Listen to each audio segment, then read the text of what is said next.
Perkenalkan, nama saya Muhammad Al-Farid dengan NIM 2110-2029. Pada hari ini saya akan mempresentasikan flipchart pada buku dengan judul manajemen pemerintahan. Pada pembahasan ini kita hanya akan membahas pada bab 1 dan pada bab 2-nya. Baik, langsung saja ke materi bab 1 dengan judul pokok-pokok pengertian dan tujuan.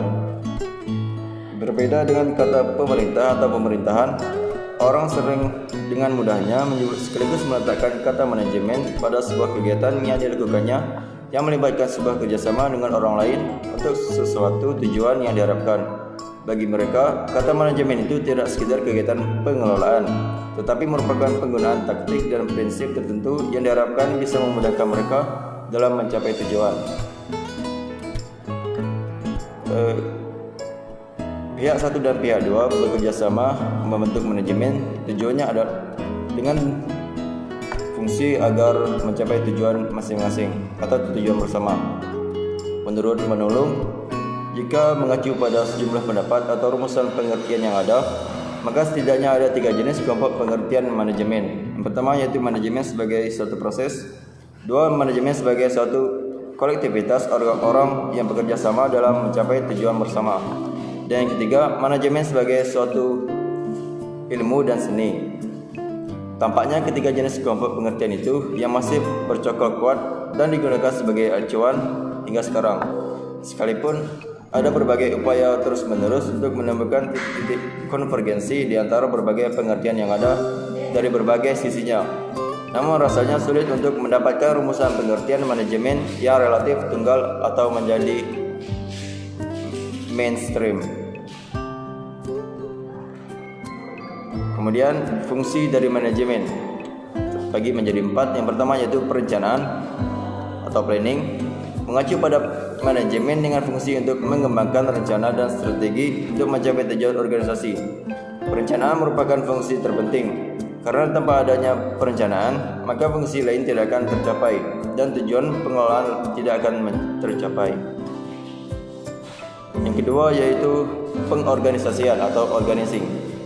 Fungsi organisasi merupakan fungsi manajemen yang dapat membagi tugas di kegiatan berskala besar menjadi tugas-tugas yang lebih kecil sesuai dengan pengetahuan profesional setiap anggota dalam organisasi. Untuk kemudahan dibagikan kepada anggota, dalam arti tugas manajer adalah mengelompokkan personel, tanggung jawab, dan wewenang menurut bagian-bagiannya untuk bersama-sama mencapai tujuan organisasi itu sendiri. Yang ketiga yaitu pergerakan dan pengarahan atau directing. Pengarahan merupakan tindakan yang dilakukan agar semua anggota beserta bekerja keras untuk mencapai tujuan organisasi. Dalam fungsi instruksi ini, fungsi manajemen adalah meningkatkan efektivitas dan efisiensi kinerja anggota dengan sebaik-baiknya dalam mencapai tujuan perusahaan.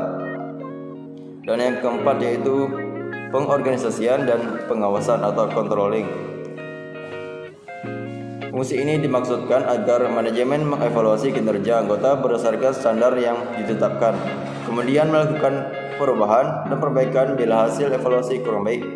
Dalam hal ini, perusahaan tentu perlu menyusun rencana perusahaan agar fungsinya dapat beroperasi secara normal dan efisien. Manajemen pemerintahan merupakan salah satu spesies dari manajemen. Namun tidak demikian dalam arti manajemen dalam arti sempit sebagai cabang ilmu ekonomi. Dalam ilmu manajemen pemerintahan, maka basis kajian ilmunya adalah ilmu pemerintahan. Kemudian kita lanjut ke bab kedua dengan judul konsep manajemen publik. Dilihat dari sisi praktik atau pelaksanaannya, manajemen pemerintahan secara sederhana bisa diartikan sebagai implementasi dari fungsi-fungsi manajemen dalam proses penyelenggaraan pemerintahan dalam mencapai tujuan yang telah ditetapkan. Dalam proses pelaksanaannya, kegiatan manajemen merupakan wujud kegiatan kelompok orang yang memiliki kewenangan dan tanggung jawab yang berbeda satu dengan yang lainnya. Dengan kata lain, di dalam manajemen itu ada kerjasama kolektif dari masing-masing unsur. Adapun tingkatan dari manajemen itu sendiri yaitu yang pertama top manajemen yang terdiri dari presiden, CEO, dan wakil presiden. Kemudian middle management terdiri dari kepala departemen, junior eksekutif, dan manajer cabang. Dan yang ketiga yaitu first line management terdiri dari mandor, pengawas, serta manajer kontrol kantor. Kemudian proses manajemen kinerja terdiri dari 4. Yang pertama yaitu perencanaan kinerja, merupakan kegiatan menetapkan dan membuat kesepakatan tujuan dan target kinerja.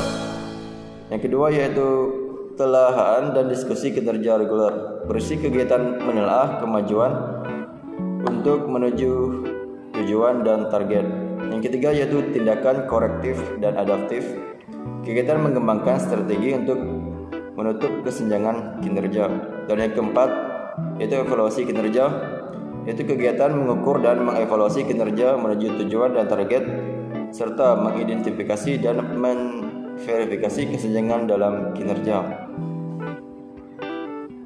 Manajemen publik baru atau New Public Management. Dunia manajemen mengalami perubahan baik di sektor swasta maupun di sektor publik.